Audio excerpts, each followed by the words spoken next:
महाराष्ट्र असा सुखाने नांदत असताना एक दुष्ट कालयवनाची वक्रदृष्टी महाराष्ट्रावर पडली. महाराष्ट्र परकीय स्वारांच्या टाचेखाली भरडला जातो. अपहरण, अपमान, जुलूम, जबरदस्ती, अन्याय, अत्याचार, मंदिरांची तोडफोड, स्त्रियांची, धनधान्यांची लुटालूट थांबत नव्हती. जेव्हा आपल्याच घरात गोठ्यातली गाय आणि घरातील माय असुरक्षित होते, तेव्हा घरातलाच अंधकार मनात घर करून बसतो. अशा वेळी साधू, संत, लहान, थोर, लेकी, बाळी अवघा महाराष्ट्र देवाला गाराणं घालतोय. अरे जेजुरीच्या खंडोबा, पंढरपूरच्या विठोबा, तुळजापूरच्या भवानी आई, दार उघड, दार उघड आई, दार उघड.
सरते शेवटी देवानं गाराणं ऐकलंच. शालिवन शके 1551 शुक्ल नाम संवत्सर उत्तरायण शिशिर ऋतू फाल्गुन वद्य तृतीयेला सायंकाळी शुभ लग्न उदित असता कलियुगातील नरसिंहाचा, ग्रहमंडलातील सूर्याचा, नक्षत्रातील ध्रुवाचा, या समछत्रपती शिवरायांचा शिवनेरीवर जन्म झाला.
बालवयापासूनच शिवबांना माँसाहेब जिजाऊंनी रामायण महाभारतासारख्या गोष्टी सांगायला सुरुवात केली, ज्यामधून धर्म अधर्म, सत्य असत्य, न्याय अन्याय यातील फरक शिवबांना समजू लागला. तसेच शस्त्रास्त्र व शास्त्र या शिक्षणासाठी शहाजी राजांनी अनेक कर्तबगार माणसे नेमली, जसे की दादोजी कोंडदेव, बाळकृष्ण पंत, रघुनाथ पंत, शामराज पंत अशा अनेक कर्तबगार माणसांच्या नेतृत्वाखाली महाराज बालवयापासूनच घडू लागले.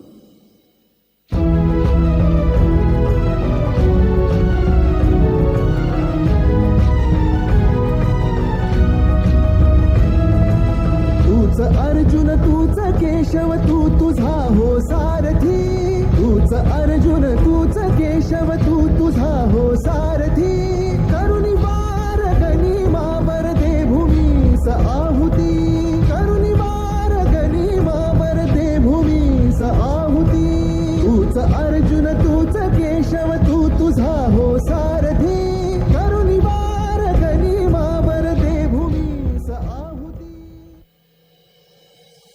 एकटे नेतृत्व कधीच साम्राज्य उभे करू शकत नाही. त्यासाठी तशी कर्तबगार मावळे घडवावे लागतात.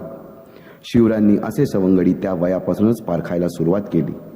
तानाजी मालुसुरे, सूर्याजी मालुसुरे, यसाजी कंक, सूर्याजी काकडे, बाजी जेदे आणि अशा अनेक सवंगड्यासमोर शिवबांनी शपथ घेतली स्वराज्याची, शपथ घेतली स्वराज्याच्या बांधणीची.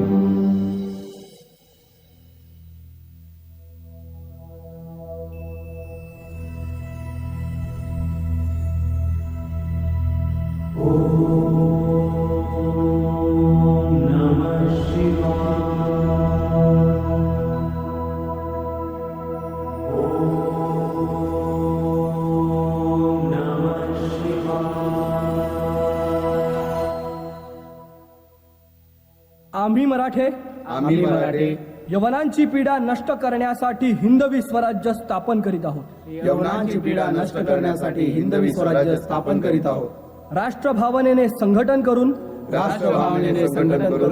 देशावरील परकीयांचे आक्रमण नष्ट करीत आहोत. देशावरील परकीयांचे आक्रमण नष्ट करीत आहोत. स्वकीय व परकीय शत्रूंचे उच्चाटन करण्यासाठी स्वकीय व परकीय शत्रूंचे उच्चाटन करण्यासाठी स्वराज्य स्थापन करीत आहोत. स्वराज्य स्थापन करीत आहोत. यात तू आम्हास यश द्यावे. यात तू आम्हास यश द्यावे. हे राज्य व्हावे. हे राज्य व्हावे. ही तर श्रींची इच्छा. ही तर श्रींची इच्छा. रायरेश्वरासमोर शपथ घेतली आणि स्वराज्याची गोडदोड सुरू झाली. तोरणा किल्ला घेऊन स्वराज्याचे तोरण बांधले. पुढे मुरुंब देवाचा डोंगर, कुवारी गड, सुभान मंगल, कोंढाणा, शिरवळचा किल्ला, पुरंदर आणि 12 मावळ स्वतंत्र झाला. पुढे राजांनी पराक्रमाने जावळी देखील घेतली. परंतु त्यानंतर स्वराज्यावर ओढवले भले मोठे संकट. ते संकट म्हणजे अफजल खान.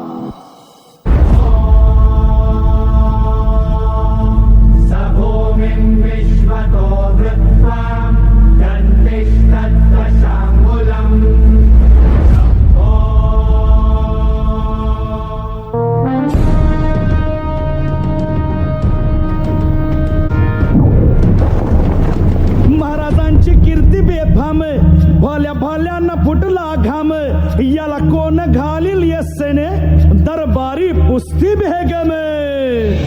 बडी बेगम म्हणजे अली आदिल शहाची आई बर का. नजरेत तिच्या अंगार दरबार झाला गपगार, कुणी घेईना पुढाकार, साऱ्यांनीच मानली हार. इतक्यात अचानक एक सरदार उठला, बोलला, हम लाएंगे शिवाजी को. आणि त्यानं विडा उचलला. नवतेच अफजल खाने, या नवतेच अफजल खाने, जिता जागता जणू सहिताने. कान बोलला छाती ठोकून, शिवबाला टाकतो चिरडून. मरहबा, सुभानअल्लाह.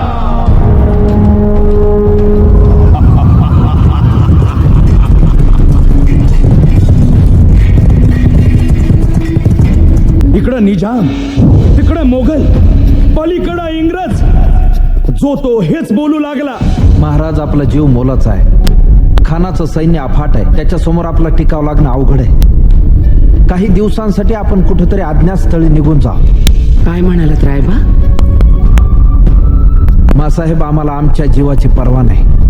राजांचा जीव वाचणं गरजेचं आहे. रायबा, शिवबा केवळ आमचा पुत्र नाही, तर अवघ्या मराठी जनांचा स्वाभिमान आहे. या मातेने आपला पुत्र गमावला तरी 72, परंतु धाडपणे पळून जाऊन या मराठी मुलखाचा स्वाभिमान गमावता कामा नये. अशा वाघिणीचा त्यो छावा. बाळासाहेब आपला पुत्र आणि मराठी मुलकाचा स्वाभिमान विजयी टिळा लावूनच परत अशा वाघिणीचा त्यो छावा. तथास्तु. गनिमाला कसा ठेचावा, डोक्यात नेहमी कावा, भेटीचा धाडला सांगावा. खानाच्या भेटीसाठी आला होता आणि अशा या शामियान्यात खान डौलत डुलेत आला, खान डौलत डुलेत आला. सय्यद बंडा त्याच्या संगतीला, सय्यद बंडा त्याच्या संगतीला, शिवबाच्या संगती महाला. राजाला पाहून खान म्हणतो कसा, आओ आओ शिवाजी, आओ हमारे गले लग जाओ. खानानं राजाला आलिंगन दिलं आणि दगा केला. खानात अभिमान मान्याला, खानात अभिमान मान्याला. कट्यारीचा वार त्यानं केला, कट्यारीचा वार त्यानं केला. खर खर आवाज झाला, खर खर आवाज झाला. चिलखत होतय अंगाला, चिलखत होतय अंगाला. खानाचा वार फुका गेला. खान यडबडला. इतक्यात महाराजानं पोटामंदी पिचवा ठेकेला, पोटामंदी पिचवा ठेकेला. वाघ नखाचा मारा केला, वाघ नखाचा मारा केला. टरा टरा फडलं पोटाला, टळा गेला खानाचा कोटळा. भाई रे भाई रे आला जी जी, भाई रे आला जी जी जी.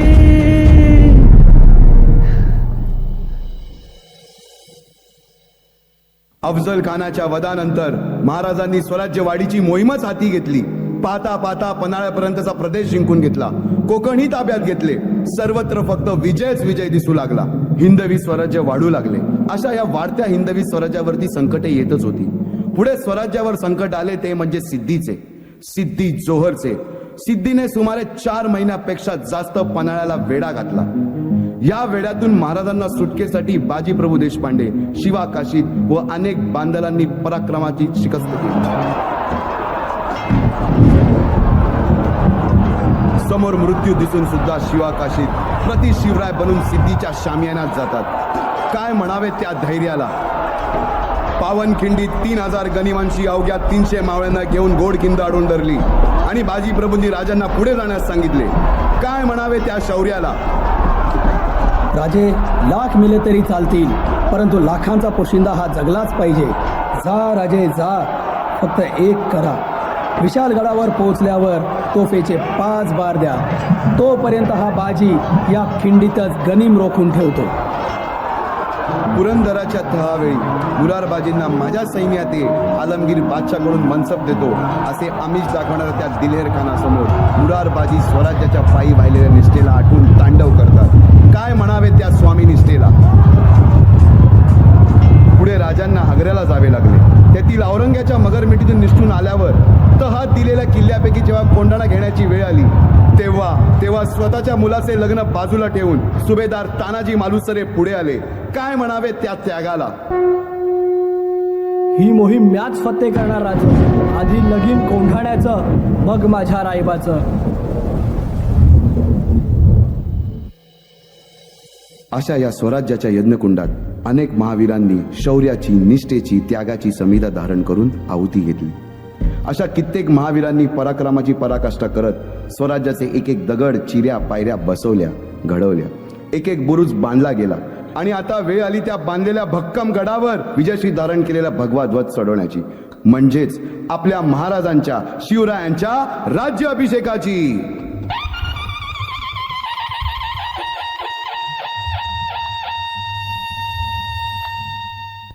350 वर्षाच्या काळरात्रीनंतर अरुणोदय झाला.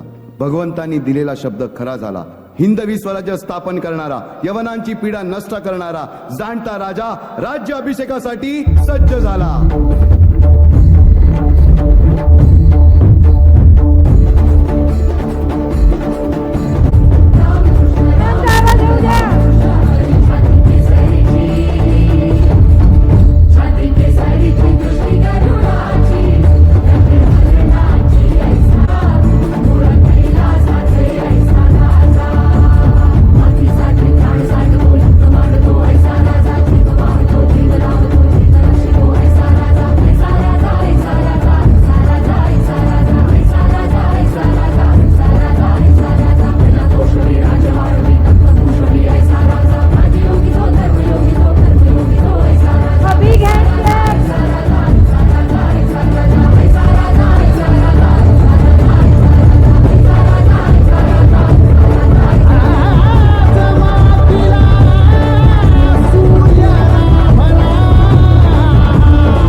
शिवरायांच्या बुद्धियुक्तीचा लागना पार हे लागना पार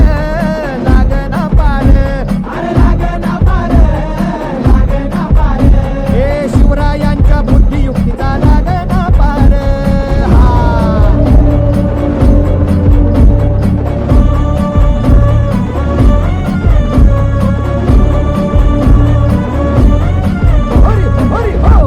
अहो काय सांगता नाही अरे मग काय गड्या हो त्यो बसला हाय ना गनीम येढा मांडून आलय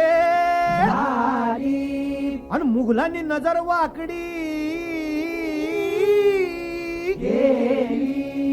मग राजानं काय केलं महाराज राजांनी आता युगत काय मांडली अरे युगत मांडली युगत मांडली युगत मांडली अरे युगत मांडली राजन युगत मांडली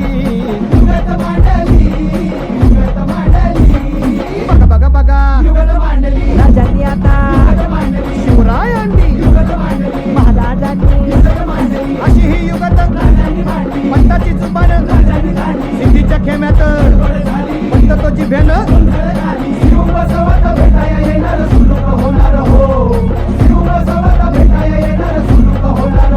हे शिव बसवत भेटाया येणार सुलूक होणार हो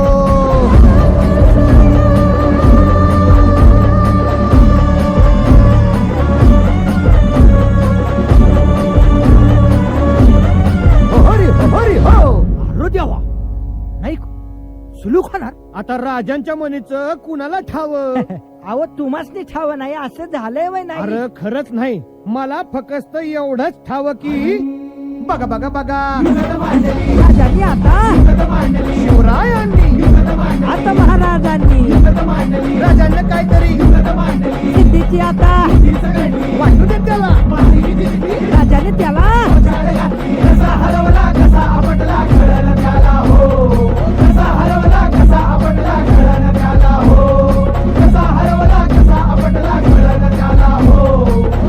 अरे कळलं ना त्याला हो म्हणून राजा आपला भारी जसा महाभारत संगरी किसन देव झाला आणि म्हणून सांगतो अरे दुश्मन असू दे गनिम असू दे किती बी हुशार शिवरायांच्या बुद्धियुक्तीचा लागना पार